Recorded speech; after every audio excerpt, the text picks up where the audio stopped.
আসসালামু আলাইকুম। আগামীকাল সকাল ৮টায় এমবিএর প্রথম ক্লাস শুরু হবে ইনশাআল্লাহ।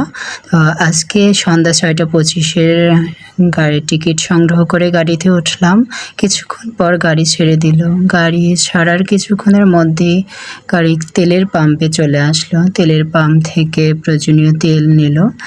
তেল নিয়ে গাড়িটি সি অফিসের উদ্দেশ্যে যাত্রা শুরু করলো। সি অফিস এসে অনেকক্ষণ ধরে ওয়েট করছে, কারণ এটাই হচ্ছে পিরোজপুর থেকে বরিশালের লাস্ট ট্রিপ। তো ৬টা ৪০ থেকে একদম ৭টা পর্যন্ত ওয়েট করছে। ৭টা ১৫ মিনিটে গাড়ি সি অফিস থেকে বরিশালের উদ্দেশ্যে যাত্রা শুরু করলো। এটা হচ্ছে সি অফিসের গোল চত্বর, আপনারা অনেকেই চেনেন।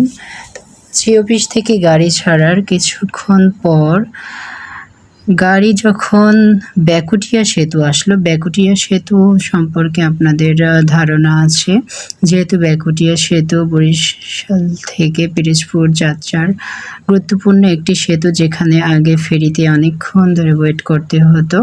তো সেখানে সেতু হয়েছে, কিন্তু গাড়িটি সেতুর কাছাকাছি আসা মাত্রই সমস্যা হয়েছে। গাড়ি ক্লাস করতে পারতেছিল না, যার কারণে গাড়ি ঠিকমতো ব্রেক করা যাচ্ছিল না।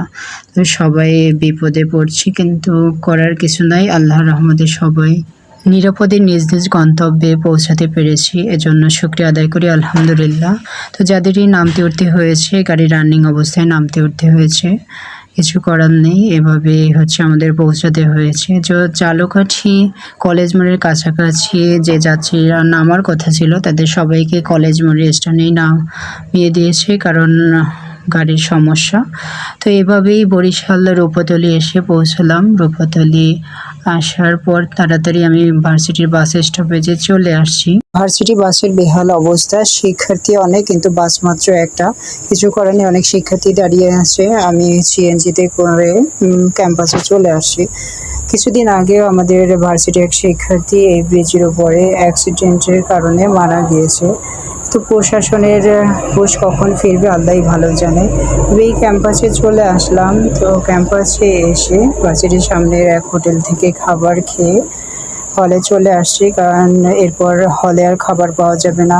যাই হোক, সবাই ভালো থাকবেন। আসসালামু আলাইকুম। Thanks for watching.